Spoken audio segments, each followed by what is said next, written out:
자, 구원의 길 오늘 세 번째 시간인데요. 지난번에 이 원주에 대한 이 선악과 사건이 사실은 중요한 사건인데 이게 나하고 무슨 상관인가에 대해서 지난주에 잠시 우리가 배웠어요. 나하고 무슨 상관이죠? 내가 아무리 뭐 잘나고 못나 관계없이 아담과 하와는 인류의 대표란 말이에요. 대표가 지은 대표적인 죄인 거예요. 자, 그 대표의 자녀들이 저와 여러분이에요. 그죠? 인류의 대표가 지은 거면 그냥 우리 다 죄인이라는 거예요. 지난주에 제가 그 삼성 이재용 부회장에 대해서 이야기했어요. 이재용 부회장, 회장이죠. 그죠? 이재용 회장이 나 오늘부로 삼성 팔고 간다 이럴 뻔하면 그냥 끝인 거예요. 밑에 직원들은 무슨 의미가 있어요? 그냥 끝인 거예요. 그런 것처럼 아담과 하와, 인류의 대표인 아담과 하와가 지었던 이 죄를 우리는 원죄라고 하는데요. 오늘 제가 여러분 앞에 페이퍼를 놔뒀을 거예요. 그게 뭐냐 하면은 복음 편지 4과인데요. 이거를 여러분들을 오늘 제가 뭐 복음 편지를 하려고 한 게 절대 아니에요. 여기에 대해 기록된 게 어떤 의미인지 이거 지금 유 목사님 만드신 거거든요. 이 복음 편지의 4과는 복음 편지의 꽃이라고 하고 복음 편지 하이라이트예요. 자, 복음 편지 4과 그죠? 2번에 1 보면 원죄에 대해서 임 목사님이 설명해 놨을 거예요. 여러분 그 페이퍼를 보시면서 이렇게 하시면 될 거예요. 제가 이렇게 많이 오실 줄 몰라서 페이퍼를 12장밖에 준비를 안 해놨는데 예. 자, 같이 한번 읽어볼까요? 시작! 원죄란 구원받지 못한 멸망 상태를 말한다 라고 얘기해요. 조금 이상하지 않아요? 원죄는 무슨 죄다라고 설명을 안 하고 뭐라고 이야기하시죠? 상태라고 이야기해요. 상태, 스테이터스죠, 그죠? 상태를 이야기하는데 저도 이걸 보고 되게 생각을 많이 했어요. 그 원죄가 뭘 잘못해서 원죄가 돼야 되는데 왜 상태라는 단어를 쓰셨을까요? 그러면서 그 다음에 이렇게 말해요. 자, 이 상태가 어떤 상태냐라고 자 2-2번에 이야기해요. 같이 읽어볼까요? 시작! 창세기 3장에 출현한 사단의 손에 그대로 장악된 상태를 말한다 라고 이야기해요. 원죄란 창세기 3장과 사단 이 손에 그죠? 창세기 3장에 나타난 계시록 12장 9절에 나온 옛 뱀이죠. 그죠?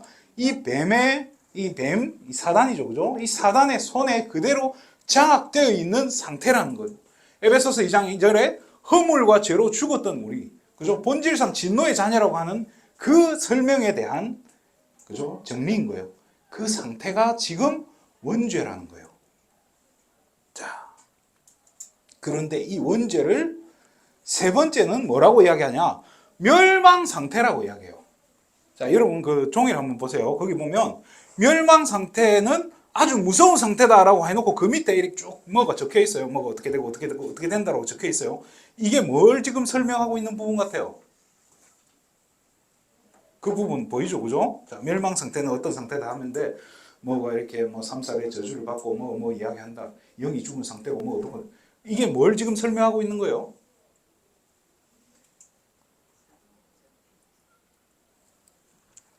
이거잖아요. 불신자 상태 지금 이야기하고 있는 거예요. 그런데 아까도 얘기했지만 뭐라고요? 원죄는 멸망 상태라고 이야기했단 말이에요. 근데 유 목사님이 이 멸망 상태를 설명하면서 멸망 상태를 풀어보니까 이거라는 거예요. 그러면 다시 여러분 정리를 해야 돼요. 자, 원죄 이꼴 멸망 상태인데 이 멸망 상태는 바로 뭐라고요? 불신자 상태라는 거예요. 그러면 원죄와 불신자 상태를 유 목사님이 지금 다르게 쓰신 거예요. 여러분 구원의 길을 할 때 원죄와 불신자 상태를 같이 써요? 따로 써요? 설명할 때 분명히 따로 할 거예요. 그죠? 원죄를 먼저 설명한 다음에 그죠? 하나님 떠나서 우리에게 이러이러한 문제가 옵니다라고 설명하면서 하는데 유 목사님은 분명히 이거를 같이 쓰고 계신다는 거예요.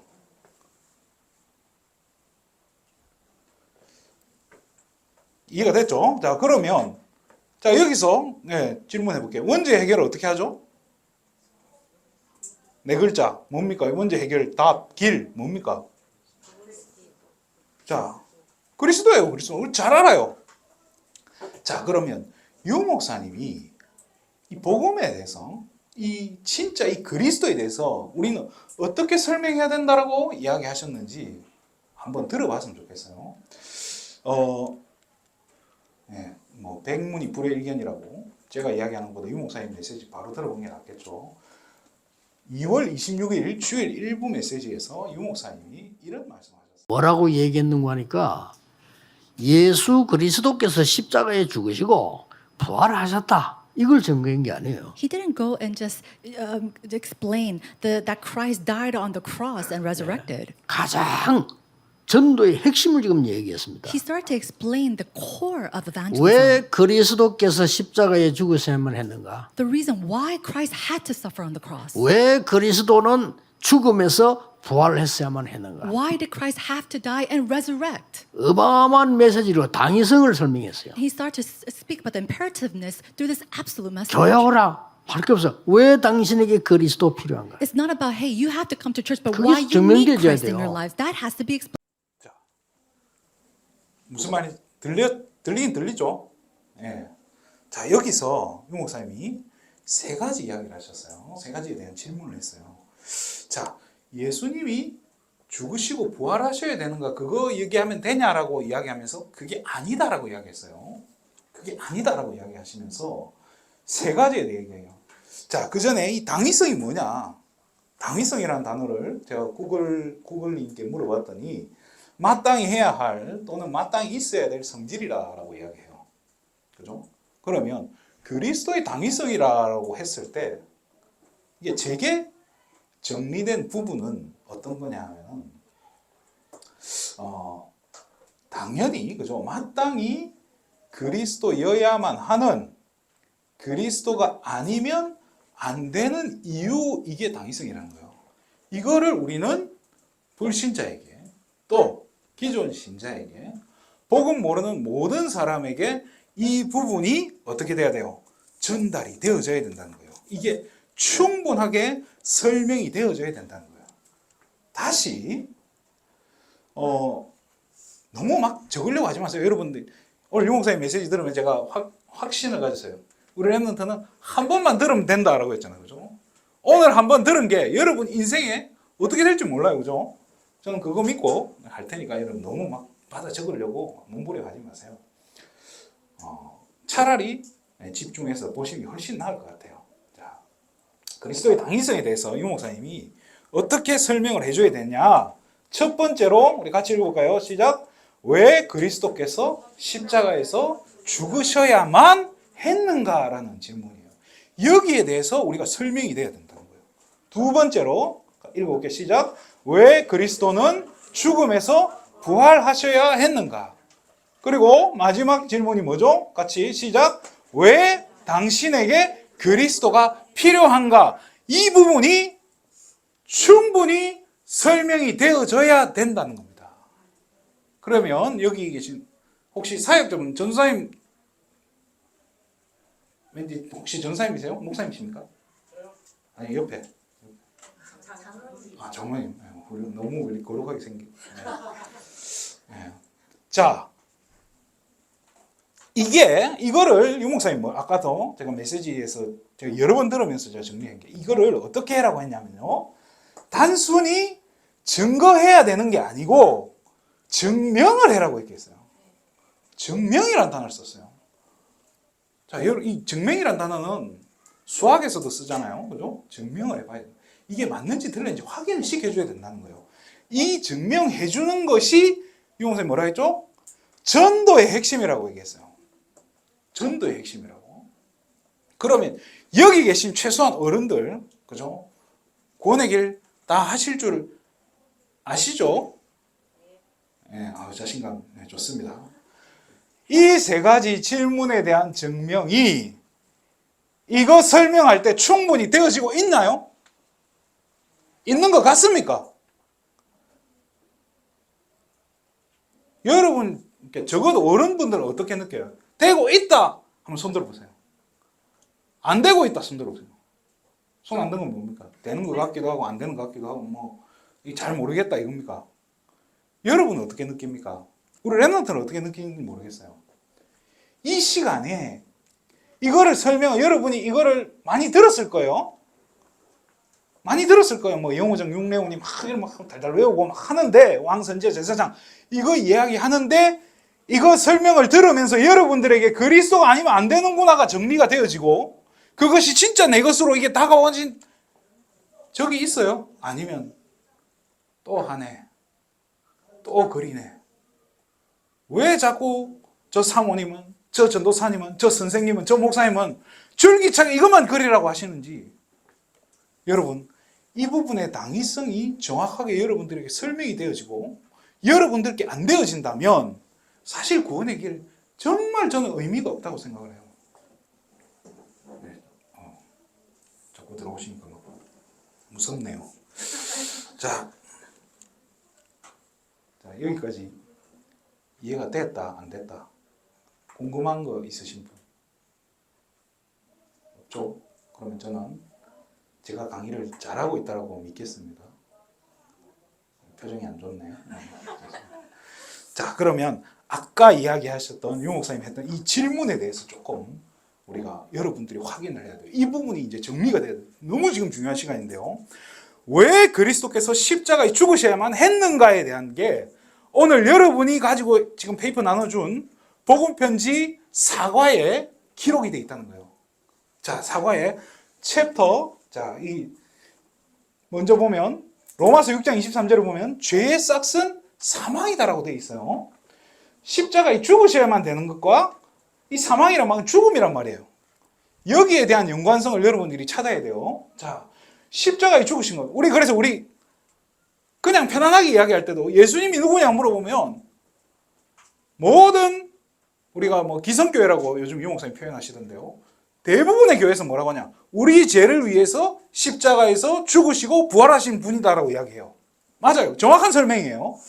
자, 왜 그렇죠? 죄의 싹은 사망이기 때문에 예수님 죽으셔야 되는 거예요. 이렇게까지만 알면 당위성하고는 관계가 없어요. 나하고 관계 없는데. 나 죄 없는데. 그렇잖아요. 원죄도 이해를 못하고 있는데. 그래서 이 구원의 길을 하려면 설명할 게 너무 많아요.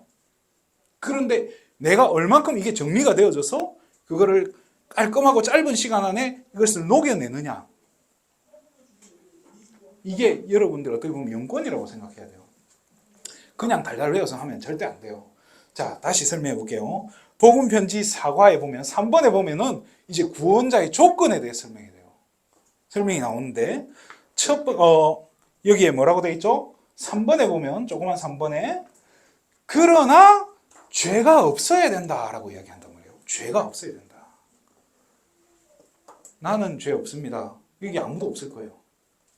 저도 어릴 적에 지금도 죄를 많이 짓고 저도 죄인입니다. 요한복음 1장 29절을 보면 이런 단어가 나옵니다. 세례 요한이 예수님을 보고 이야기했어요. 보라, 세상의 죄를 지고 가는 하나님의 어린 양이다 라고 이야기해요.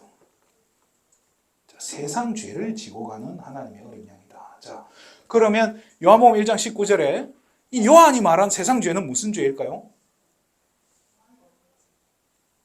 맞아요. 원죄죠. 자, 원죄면서 뭘 이야기한 거죠? 불신자 상태란 말이에요. 보라, 세상 죄를 지고 가는 하나님의 어린 양. 이 말은 불신자 상태에 빠져있는 모든 사람들을 위해서 나타나신 분이 저 하나님의 어린 양, 저분이 바로 예수님이라는 거예요. 이거를 지금 요한이 간파를 한 거예요. 그러면 다시 세상 죄를 지고 간 하나님의 어린 양이로다. 이 보통 말이 아니에요. 이사야 53장에 보면 이런 말이 나옵니다. 우리는 다 양 같아서 그릇 행하여 틀리게 행동한다는 거, 내 맛대로 행동한다는 거죠. 그죠? 그래서 각기 제 길로 간다. 내가 가고 싶은 대로 간다. 내 하고 싶은 대로 하고, 내 살고 싶은 대로 살고, 내 먹고 싶은 대로 먹고, 그렇게 산다는 거예요. 그런데 여호와께서는, 그죠? 하나님이 저와 여러분, 우리 무리란 말은 단수가 아니죠. 그죠? 단수를 말하는 게 아니에요. 한 사람을 이야기하는 거예요. 여러 명에 대해서 이야기하는 거예요. 저와 여러분의 모두의 죄악을 하나님이 누구에게요? 그분에게 담당시켰다는 거예요. 누구에게요? 하나님의 어린 양에게 네가 모든 사람의 죄악을 책임져. 무슨 죄요? 하나님 떠난 이 죄. 불신자 상태를 책임지라고 한 거예요. 그러려니까 아까 읽어봤죠? 그러나 뭐가 없어야 된다고요? 죄가 없어야 된다는 거예요. 모든 사람이 죄를 범했다는데 예수님만이 원죄에서 자유할 수 있는 거예요. 그 이유가 뭘까요? 자, 우리 어른들은 조금 이해하실 건데요. 렘넌트들에게 제가 물어볼게요. 그럼 예수님이 원죄가 없는 이유는 뭡니까? 어떻게 원죄가 없을 수 있죠? 어떻게 원죄가 없을 수 있나요?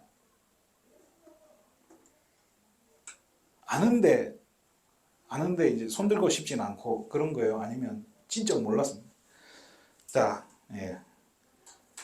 다시, 그죠? 그러면 원죄가 없으려면 어떻게 해야 되냐? 이 질문이 나온단 말이에요. 복음편지 사가에 아까 네 번째 항목에 보면 아담의 후손이 아니어야 된다라고 하면서 여자의 후손이라는 단어를 썼어요. 자, 여자의 후손이란 말 많이 들어봤을 거예요. 자, 이 의미를 우리가 알아야 된다는 거예요. 지금 너무 중요한데 사실은 유 목사님이 이거 깨닫고 끝난 거예요. 이거를 발견한 거예요. 여러분들이 오늘 이 시간에 이게 발견되기를 정말로 진심으로 주님의 이름으로 축원드립니다. 자, 제가 가게도 찾아봤더니 북한에 김일성, 그죠? 김정일, 김정은 가게도 이게 먼저 나오더라고요. 김일성은 다 만난 여자 마누라가 두 명인데 다 김씨더라고요. 김씨와 김씨가 만나서 김씨가 태어났는데, 자, 김정일을 보세요. 김정일 첫째 부인 이름이 성혜림이에요. 둘째 부인이 고영이에요. 그리고 셋째 부인 뭐 잘 모르겠어요. 셋째 부인 안 나오는데, 자, 성혜림과 김정일이 결혼을 해서 낳은 아이가 김정남이에요. 또 김정남이 아이를 낳은 게 지금 어디 숨어 살고 있는 김한솔이죠, 그죠? 자, 또 이 고영이를 통해서 낳은 아들이 김정은이에요, 그죠? 지금의 실권자죠, 그죠? 이 김정은이 또 이설주하고 결혼을 해서 김주애라는 딸을 낳고 있어요. 자, 여기에서 우리가 확인할 수 있는 게 이 셋째 부인, 뭐 둘째 부인, 셋째 부인, 부인이 많든 적든 그들이 낳은 자녀의 성은 어떻게 따라가요?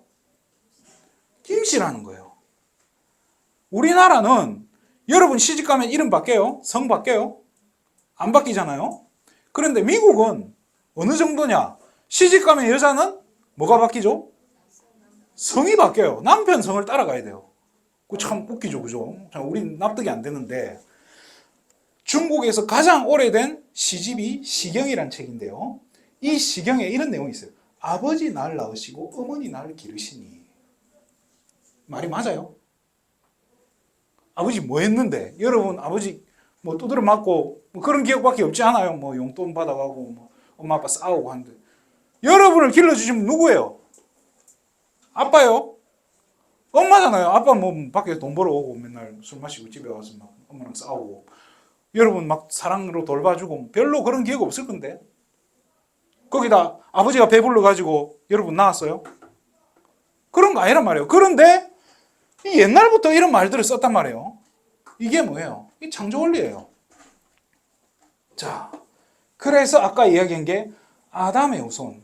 모든 사람은 아담의 후손이라는 거예요. 남자의 씨를 통해서 태어난 거예요. 그래서 아담의 후손이라는 말을 썼는데 창세기 3장 15절에 이런 단어가 나온다니까요. 여자의 후손이라는 단어가 나오는 거예요. 그죠? 우리 너무 잘 알아요. 내가 너로 여자와 원수가 되게 하고 네 후손도 여자의 후손과 원수가 되게 하리니 여자의 후손은 네 머리를 상하게 할 것이요 너는 그의 발꿈치를 상하게 할 것이니라. 이 성경 구절이요, 사단이 가장 싫어하는 성경 구절이에요. 왜 사단이 가장 싫어할까요? 제가 옛날에 전도사 되기 전 신학생 때 여자친구가 있었어요. 이 여자친구 할머니가 이렇게 무당이었어요. 칠성신, 장군신 받았다는 무당인데요. 이 여자친구 되게 많이 시달리던 친구였어요. 그런데 이 여자친구가 복음 딱 깨닫고 나서 이 창세기 3장 15절이 본인에게 너무 답이 된 거예요. 그래서 저한테 한번 보여주는데요. 정말 이렇게 시달리는 자매가 있었어요. 너무 시달리고 막 귀신에게 시달리는 자매인데, 이 자매한테 여자친구 저보고 막 사역을 해달라는데, 제가 전도사도 아니고 신학생인데 제가 사역을 할 줄 알겠어요? 뭘 할 줄 알겠습니까? 기껏해야 뭐 복음 편지 해주겠죠. 그런데요, 여자친구가 딱 성경을 가져와서 뭘 펼치냐? 창세기 3장 15절을 펼쳐가지고 읽어보라고 했는데 어떤 일이 벌어졌을까요? 못 읽어요. 일상적인 대화는데요. 신기한 일은 창세기 3장 15절 읽어보라는 건 못 읽어요. 그리고 나서 그 시달리던 자매가 정신병원에 갔어요. 약 한 달 뒤에 나왔어요. 그래서 아주 밝은 얼굴로, 행복한 얼굴로 여기 와가지고는 나 이제 괜찮아 이렇게 이야기하는 거예요. 근데 그때 제 여자친구가 이렇게 얼굴색 하나 안 변하고 그냥 그대로 성경책을 다시 가져와서 창세기 3장 15절 펼치는 거예요. 마태복음 16장 16절 읽어요. 다른 성경 구절 다 읽어요. 창세기 3장 15절 못 읽어요. 왜 그럴까요? 사단의 정체에 대해서 가장 정확하게 기록되어 있는 부분이고 구원의 길에 대해서 가장 정확하고 선명하게 기록된 부분이 바로 창세기 3장 15절이란 말이에요. 자, 여기에 뭐라고 적혀 있냐? 이 지금 내가 너로 라는 말이에요. 내가 누가 한 말이죠? 나는 누구죠? 여기서 하나님이에요. 너는 누구예요? 아담 하와 아니에요. 마귀에게 하는 거예요. 하나님이 마귀한테 지금 이야기하는 거예요. 너는 여자와 원수가 되게 하고 네 후손도 뭐와 여자의 후손과 원수가 되게 하리니. 자, 여기서 여자의 후손이라는 단어가 나왔어요. 모든 사람은 남자의 후손이라고 했는데 여자의 후손이 지금 나타난다고 이야기하는 거죠. 그래서 이 여자의 후손은 어떤 일을 하냐? 네 머리를 상하게 할 것이요. 너는 그의 발꿈치를 상하게 할 것이다. 여기서 이 발꿈치를 상하게 한다는 것은 쉽게 말해 십자가에 못 박은 거예요. 손발에 못 박혔다는 그걸 상징하는 거예요. 자, 그런데 너는 그리스도를 십자가에 못 박을 수 있을지언정 그렇지만 너는 어떻게 된다고요? 머리가 박살난다는 거예요. 사단의 정체에 대해서 가장 지금 정확하게 설명하고 있다는 거예요. 그래서 왜 그리스도께서 십자가에서 죽으셔야 됐냐? 뭘 지금 이야기하는 거죠? 죽으셔야 되는 이유가 뭐냐는 거예요. 자, 이게 지금 아까 얘기했죠. 다른 거 없어요. 이 원죄를 해결하기 위해서 죽으셔야 되는데요. 단순히 죽으면 끝이 아니, 죽어서 끝나는 게 아니에요. 이게 여러분들이 좀 정리가 돼야 돼요. 그죠? 자, 만약에 여기서 지금 이게 뭔 헛소리고 이해가 안 되면 이게 좀 곤란해요. 좀 정리, understand, 모른더스탠. 자, 알아야 돼요. 자, 그러면 두 번째 다시 해볼게요. 왜 그리스도는 그러면 죽었다가 다시 부활하셔야 되냐는 거예요. 자, 왜 죽음에서 부활하셔야 되죠? 자, 여기 보면 복음편지 사과에 보면 아까 다시 볼게요.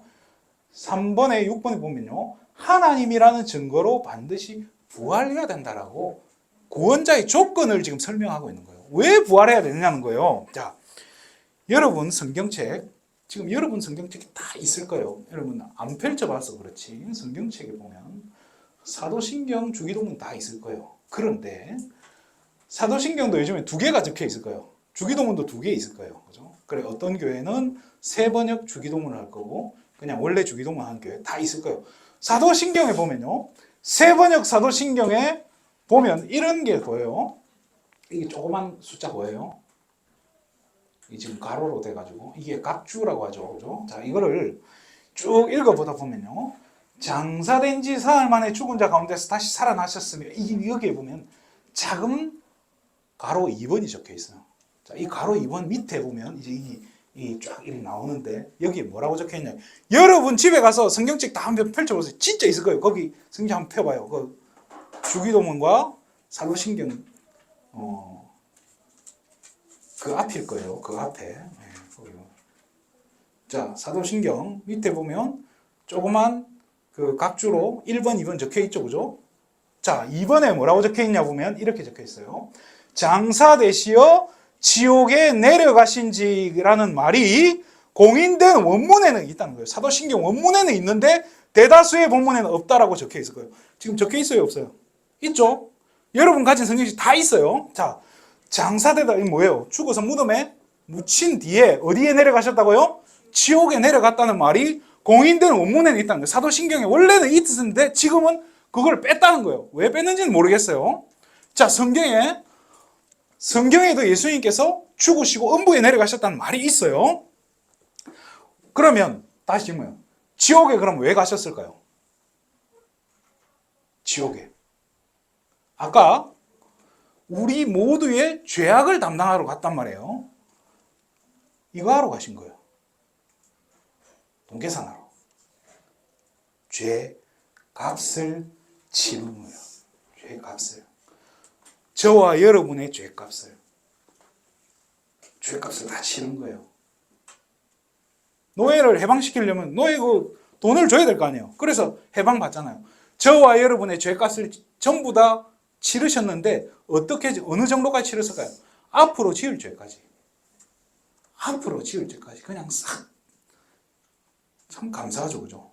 또 하나가 더 있어요. 자, 그럼 왜 죄값을 치러야 될까요? 이게 법적인 문제인 거예요. 법적인 문제, 사실은. 법적인 문제를 해결하기 위해서요. 혹시 로마서 8장 2절 암송하는 친구 있어요?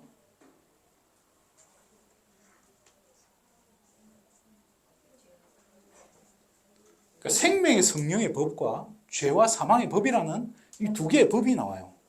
죄와 사망의 법에 있는 저와 여러분에게 지금 이 죄와 사망의 법이 여러분에게 적용되고 있다는 거예요. 거기에서 끝을 내기, 그 문제를 해결하기 위해서 내려가셨다는 거예요. 쉽게 말해 돈 주고 법적으로 끝냈다는 거예요. 벌금 내고 그냥 끝을 내버렸다는 거예요. 자, 그러려니까 죄가 있는 사람이 죄인을 대신할 수 있느냐는 거예요. 자, 여기 우리 친구, 여기 파란 옷을 입은 친구가 감옥에 갔어요. 감옥에 가 사형수라고 칩시다. 사형수인데 내일 사형당해요. 내일 사형당해요. 그래서 간수한테 이야기하는 거예요. 간수장님, 진짜 부탁했다고. 저는 내일 죽는데 마지막으로 한번 우리 어머니 얼굴 보고 싶습니다. 엄마 얼굴 보고 저는 내일 오전 8시 안에 꼭 돌아올 겁니다. 죽었다 깨나도 무슨 수를 써도 돌아올 테니까 오늘 한 번만 나 좀 보내주세요. 대신에 나를 대신하여 내가 내 생명보다 더 사랑하는 내 강아지를 여기 두고 가겠습니다. 돼요? 안 돼요? 사람 목숨은 누구 목숨으로 해결해야 돼요? 사람 목숨은 사람 목숨으로 대신해야 돼요. 자, 그럼 여기 또 한번 제가 얘기해 볼게요. 이 친구가 지금 내일 사형당해서 안절부절 못하고 막 벌벌벌 떨고 있는 거예요. 그런데 옆에 있는 친구는 같은 사형수방이에요. 3일 뒤에 사형당해요. 그러니까 내일 죽고, 그죠? 3일 뒤에 죽는 친구예요. 그런데 내일 죽는 친구를 보니까 너무 가슴이 아픈 거예요. 간수장님, 저 친구 살려주세요. 제가 대신 죽겠습니다. 3일 뒤에 죽을 놈이 저 친구 빼내주세요. 내가 대신 죽을 테니까. 그 말이 통해요, 안 통해요? 죽을 놈이 죽을 놈을 대신 할 수가 있나요? 안 된다는 거예요. 그래서 죄가 없는 사람이 대신 죄를 지어야 된다는 거예요. 그런데 기왕이면 대신 질 바에 한 사람뿐만 아니라, 그죠? 내 마음에 드는, 그죠? 너 좀 잘생겼으니까 너는 빼줘. 너는 안 되겠어. 내 마음에 안 들어. 너는 예쁘니까 오케이, 좋았어. 자, 이렇게 해준 그게 아니고 하는 김에 그냥 싸그리 모든 사람에게 과거, 현재, 미래, 앞으로 지을 죄까지 그냥 싹 다 내가 대신 지겠다고 법적으로 그냥 책임을 지신 거예요. 이게 지옥에 내려가셔서 하신 일들이란 거예요. 그렇게 해서 부활하셔야 되는데 부활하려면 쉽게 말해 죽었다 살아나야 된다는 거예요. 죽음의 권세보다 강해야 돼요. 죽음의 권세를 이길 수 있어야 된다는 거예요. 사망 권세는 누구 권세죠? 마귀 권세예요. 사단의 권세란 말이에요. 쉽게 말해 복음 편지 제일 첫 번째 그 3번의 첫 번째 구원자의 첫 번째 조건이 뭐예요? 사단의 권세를 이길 수 있는 권세를 가진 분이어야 된다는 거예요. 자, 이 일을 하신 구원자가 누구냐는 거예요. 그리스도라는 거예요. 이거 설명하는 것이 네 글자 구원의 길이다라는 거예요. 네, 거의 다 왔습니다. 자, 마지막 세 번째요. 그러면 왜 당신에게 그리스도가 필요한가? 지금 다 어느 정도 설명이 되고 어느 정도 정리가 됐을 거예요. 여러분 졸리니까 시간도 다 됐고요. 여러분이 정리해 보세요. 왜 나에게 그리스도가 필요한가? 여러분 제 강의를 막 받아 적으려고 하지 말고요. 여러분 지금 그 페이퍼에 적어야 된다면 이거 적으세요. 이거 정리해서 한번 적어보세요. 왜 나에게 그리스도가 필요한가? 이거를 적어보세요.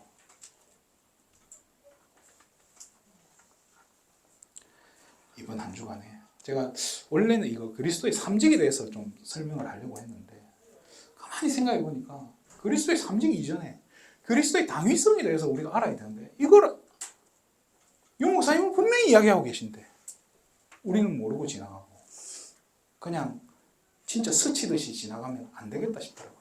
오늘은 신학원이에요. 그죠? 여러분들에게 메시지가 필요한 게 아니라 강의가 필요해요. 여러분들이 정리가 돼야 되는 거예요. 그래서 이 시간이 여러분들의 좀 정리된 시간이었으면 좋겠습니다. 감사합니다. 기도하겠습니다. 하나님 참으로 감사를 드립니다. 우리 귀한 렘넌트들이 정말로 이 복음이 그리스도의 당위성이 정리되어지고 나의 것이 되어지는 귀한 은혜의 시간 되게 하여 주시옵소서. 그래서 현장에서 정말로 한 시대를 책임지고 한 나라를 책임질 다니엘 같은, 에스더 같은, 다윗 같은, 모세 같은, 사무엘 같은 렘넌트들이 세워질 수 있도록 주여 축복하여 주시옵소서. 모든 영광을 하나님께 돌립니다. 그리스도 대신 예수님의 이름으로 기도드립니다. 아멘.